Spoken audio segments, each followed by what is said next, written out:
Okay folks, I'm doing this without a mic today because despite the fact that it's incredibly windy, I got a break in the wind, and as you can see, I've already gotten it up here. This is a 1950 Kaiser. I had to get a couple wheels on the back so I can roll it to the trailer, which wasn't an easy task because this has a little stud in the drum and uses lug bolts instead of lug nuts. So yeah, that's about all I could scavenge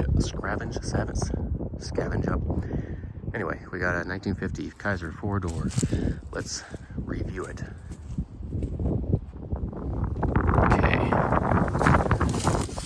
Okay, the wind's starting to come up again, but your grill's looking pretty good.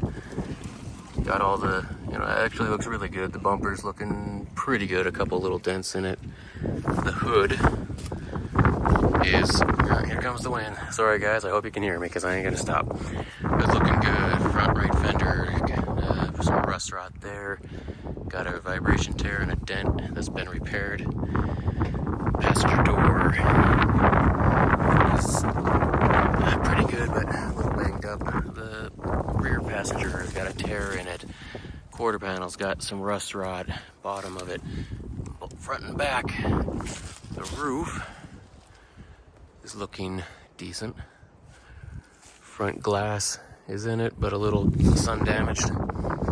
I don't think the glass is in. Passenger door, same glass situation in the rear. Deck lid has a big dent in it. Sorry, I got the hiccups. But that would be easily popped out. The rear valance, I believe that's called, is slightly bent. Bumper's got a couple bends in it. Rear glass is looking good. A little bit of sun damage around the very, very edge, but if you put a new seal on it, it might actually cover that. Rear quarter, lead driver side is the same as the passenger side. Rear driver door is looking pretty good, better than the other one. It's got a little bit of a dent in it. Glass situation the same as the sun damage there. Got a dent here on the driver's door. Rust rot in the rocker. Rust rot in the front fender. A lot of rust rot. This one's probably leaning more towards a parts car. Interior wise,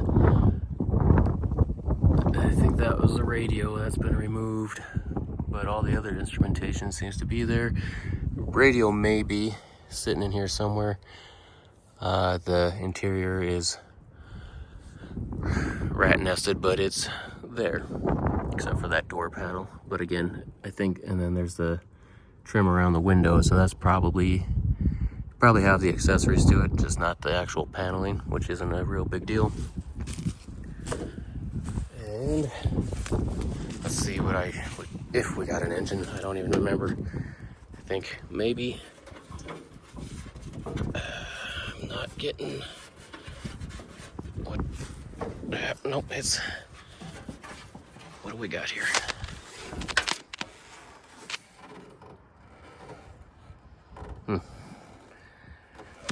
I'm not seeing a release. Maybe there's a pop in the door.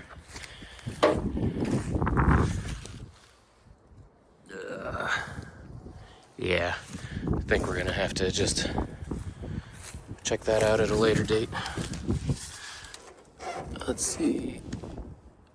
It appears that there is an engine in it from what I can see.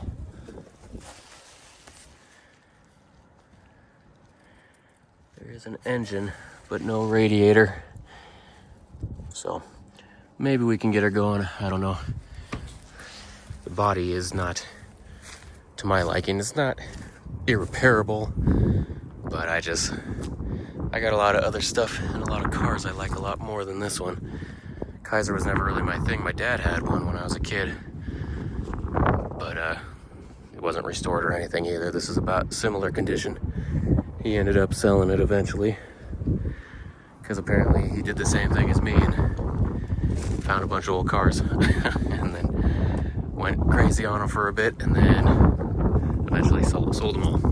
Even built a barn to keep them in. So anyway, if you're interested in this before I start digging into it, let me know. I don't know if I want to part word it out being so complete at this point before I know if it runs or not. If it doesn't run, if I can't get it running, then I'll probably part it out or sell it as a parts car, either way. But before I know it's running, I would just, if you wanted it as a parts car, I'd probably sell it like that before I know it runs or not. If I know it runs, it'll be worth more then. Kind of my goal with a lot of these, even if I don't want to keep them, kind of want to get them running. You know, I paid kind of top dollar for this, and if this guy ends up screwing me on all the parts in the buildings, that was kind of my reasoning for paying what I paid. It's because the contents of the buildings I figured was worth a lot more than what I paid for that. So I'm gonna have to put in my time and effort to get these running, if I can, without too much more of an investment, in order to try to seek top dollar for what I've got here. Anyway, watch me work.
And finally, it's the Studebaker. One of 3 vehicles left. Sorry I put it off so long, but let's take a look at it here. We do have the engine. Whether it turns or not, I couldn't tell you yet. It's a 6-cylinder, and for the most part, a lot of it's there. All the big parts anyway.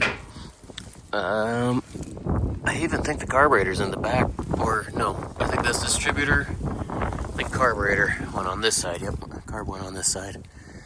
So it's not there, but we'll see if I can get it firing on starting fluid when the time comes.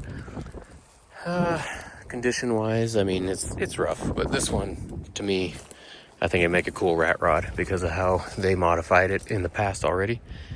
So fender there's got some vibration tears, a little dent, some more tears down there, but it's there, and the basic shape is pretty nice. Cowls there, doors there. Got your splash guard still there. Rear fender, and then there's also fenders here, which I don't know if they're the same.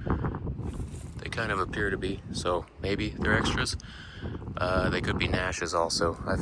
There's just a bunch of stuff piled everywhere. So this used to be actually a sedan. This is what I've been told anyway. It used to be a sedan, and they shortened it up to make it a pickup, and it had something to do with gas lines for some reason. I don't know why that would make any difference, but it was supposed to make it better for them for some reason. Maybe because it's farm equipment, so they gave preference to farmers. Couldn't tell you. If you know anything about it, let me know in the comments. As far as that era, I mean, got a toolbox bolted on the side there, doors there swinging around. I gotta be careful here because I don't want to catch it on a tree. Front fender here is still actually looking better than the other side. That's about as much as I can really show you right now because it's up against the trees and whatnot. But I got a big ass tree stump in here, and I don't want to pull this out and potentially damage anything. And there's another tree in here, so what I'm gonna do actually is I'm gonna lift it up. My stupid skid steer, I can only get out if the forks are all the way down or all the way up. So I'm gonna lift it all the way up and raise this up as high as I can, tilt it, so I can get underneath there and cut those two stumps out. And then I will pull it forward, I believe, and then I'm going to try to lift it. I think the skid steer will lift this one. All right, watch me work.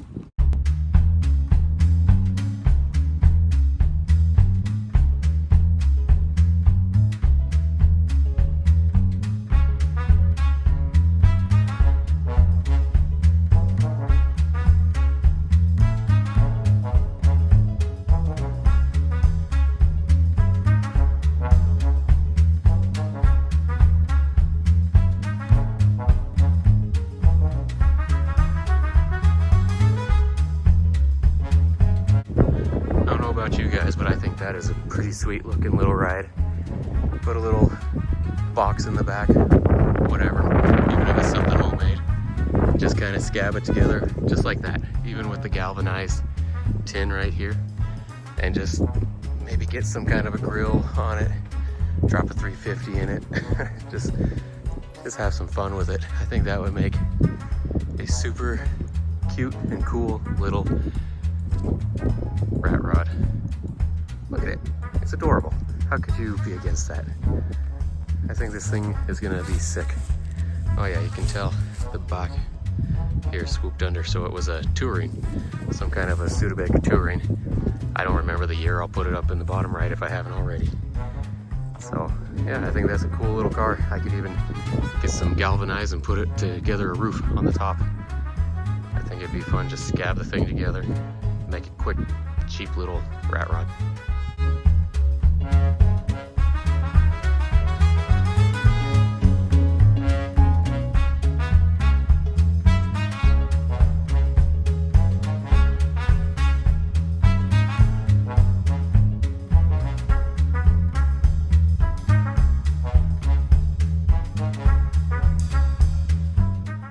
Here we go, guys. 1950 Kaiser and a 1920 something Studebaker customized thingy. Got her loaded with a few engines on there. I got a couple more things I need to throw on the back of my truck, and then I'm out of here. I think we're just down to a few more days doing this. If I can get a couple loads a day for the next 2 days, and maybe one. So if I can get like 7 loads in the next 3 days, I think we'll be done. All right, guys, keep following along.